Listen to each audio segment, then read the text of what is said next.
In case you missed, new reports confirm that YNW Melly is scheduled for a bond hearing on July 9th ahead of his retrial. According to the latest court filings, this could be his final opportunity to be granted bond, with this being Melly's strongest shot at release so far. His mother, Jamie King, has come forward to share more details. Just still praying. I know I said I would I'll keep everybody updated with what's happening. I know right now we're waiting. So basically the judge is going to do, I guess, a written order. So we're just waiting, and that order can come any minute, or it could come tomorrow. I don't know. So we're just waiting. We're just waiting. So everybody just keep praying, keep having faith. Tessa, I've been crying too. Like, it's been a long time coming, you know. However, prosecutors made a controversial move shortly after. According to reports, a no-communication order was filed in the Melly trial, stating that Melly and Bortland must have zero-contact I.O. conversations, no communication through lawyers, complete silence. Many believe this tactic is designed to pressure Bortland into turning on Melly ahead of their upcoming retrial. Try them together. It is to the benefit of the state to try them together, just more efficient. You don't have to do things again and again. Do it all at once, and also get a better chance of having them incriminate each other during the trial.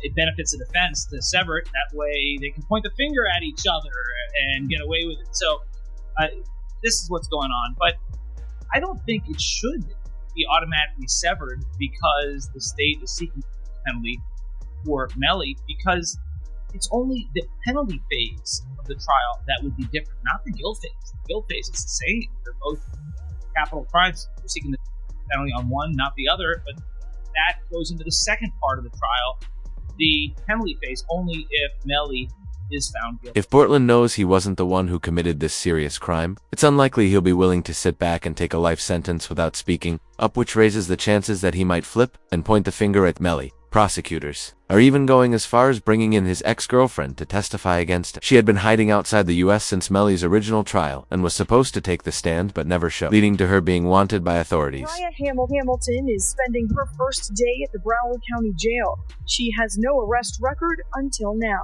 U.S. Border Patrol agents arrested her at Miami International Airport Monday after she arrived on an international flight. Court records show Hamilton was ordered to testify in Demon's first trial in 2023. The judge struck a deal with Mariah, allowing her release under the condition that she testifies in Melly's upcoming trial. Shortly after, she posted on Facebook, "Thank you to my village. I love y'all so much. God's plan, not mine." Investigators reportedly found evidence in her iCloud account suggesting that Melly pressured her not to testify during the first trial. As a result, Melly is now facing a separate charge of witness tampering, a serious offense that alone could land him behind bars for life, regardless of whether he's ultimately convicted for the murders of Sackhizer and Juvie. Filing 6 new charges against Demons and 2 others who were allegedly involved. The charges include tampering with a witness, directing the activities of a criminal, solicitation or conspiracy to commit tampering, and unlawful use of a two-way communication device.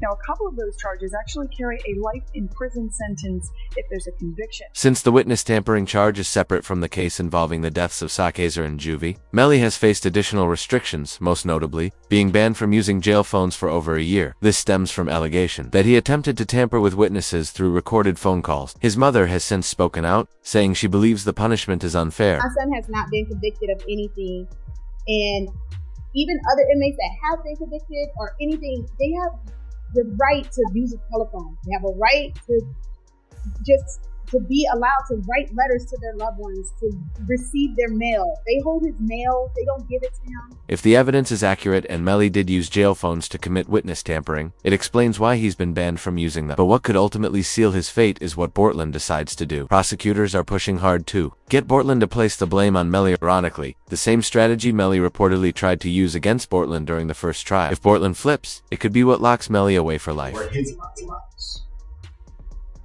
Courtroom Henry shows up at Memorial Hospital, Miramar.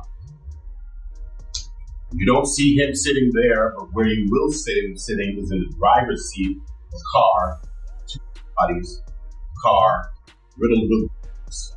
When he shows up, He shows up with a change of clothing, change of shirt, powder residue on his hands, evidencing that he had discharged a firearm. And he lies. He lies about where the incident occurred. He lies about how it occurred. And he lies about not having the phone. I think it was Miss Bradley herself who said, everybody has a phone in the pocket, not Portland Henry. According to newly revealed details, it was actually Bortland who lied to federal investigators. He was found with firearm residue on his hands and was the last person seen with Sackhazer and Juve before their deaths. Prosecutors even brought in an expert investigator to testify specifically about the gunshot residue found on Bortland, further deepening suspicions around his role in the case. Right hand of Portland Henry contained 0 particles characteristic of pot residue and two component particles, and the left hand contained 1 particle characteristic of pot residue and 1 two-component particle. And can you explain to us what that means?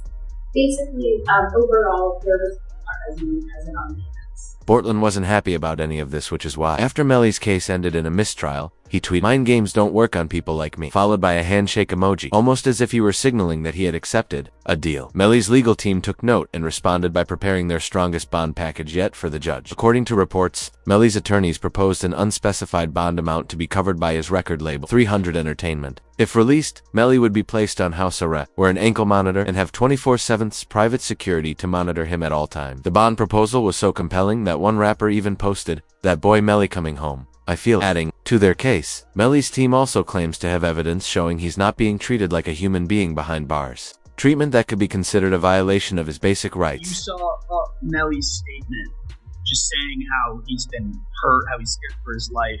As a mother, how did that make you feel? It's heartbreaking. It made me feel completely helpless.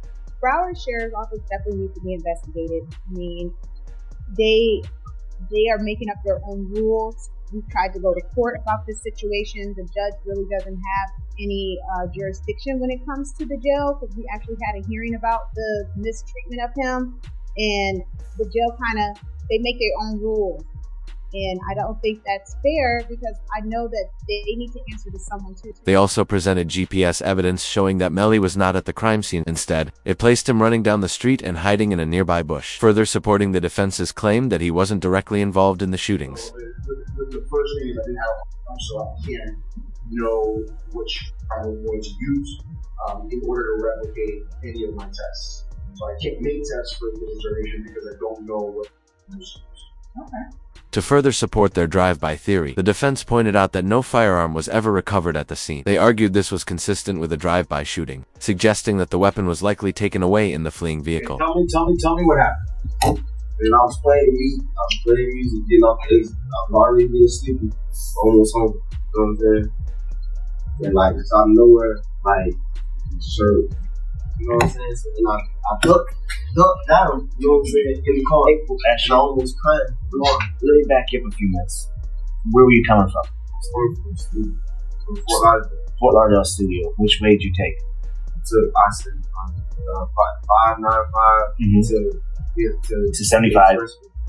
Then you took 75 south? However, this is where things take a dark turn. Bortland ends up on trial alongside Melly. Prosecutors can use his original police interrogations from the night of the crime. In those tapes, Bortland is seen lying to investigators, allegedly trying to cover for Melly, which could now be used against both of them in court. Here's the hard part, what we're having a hard time to understand, is that we shut down that entire area, and we had officers shoulder to shoulder walk it out. They didn't find as much as one shell casing. They didn't find one piece of glass. Nothing. Nothing to what you said adds up. And it's hard. Bro, I'm telling you, bro, that's nice. I mean, for whatever reason, your two friends, are these your good friends? Yeah, that's what I'm saying. These are your two, I'm assuming, close friends. No. And you're doing them an inservice by not telling us the truth. I'm telling you the truth. I don't what do you want? How do you make shell casings disappear?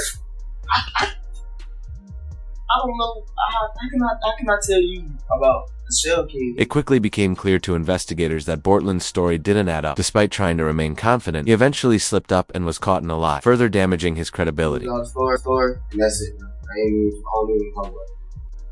I told y'all. I don't know. Okay. Just so you know, right? Because you're saying, well, I don't want to talk anymore.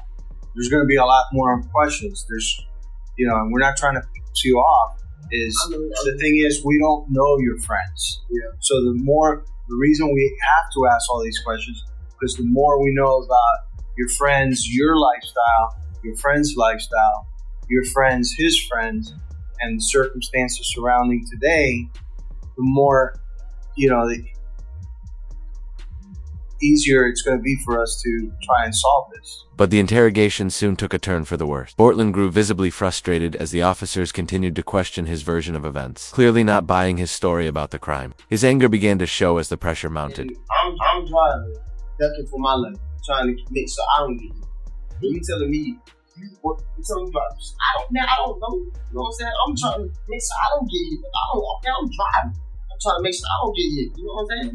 I'm gonna be worried about it. I know it's not for you to worry about, but if you tell me it happened there's got to be some evidence there. There's going to be broken glass, just like there's broken glass over here when you guys open the doors and stuff like that. Okay, there's going to be broken glass over there when the windows got chipped out. There's going to be casings from the people at your car. Okay, there's going to be evidence over there. Okay, right now there's nothing.